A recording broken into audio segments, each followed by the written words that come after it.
मुख्यमंत्री देवेंद्र फडणवीसांनी चाकण एमआयडीसीचा विषय गांभीर्याने घेतल्याचं सांगत पायाभूत सुविधा सुधारून औद्योगिक वसाहतीत रूपांतर करण्याची माहिती दिली आहे। चाकण एमआयडीसीतील खड्डे, वाहतूक कोंडी आणि अपुऱ्या पायाभूत सुविधांचा उद्योगांना मोठा फटका बसतोय। समस्यांमुळे 20 लघु उद्योग स्थलांतराच्या तयारीत असून सुमारे 4000 कामगारांच्या रोजगारावर संकटाची शक्यता आहे।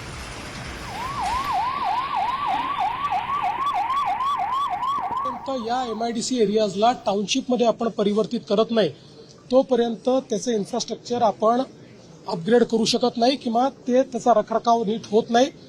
म्हणून आता नगर विकास विभाग आणि एमआयडीसी उद्योग विभाग या दोघांनाही टार्गेट दिलाय।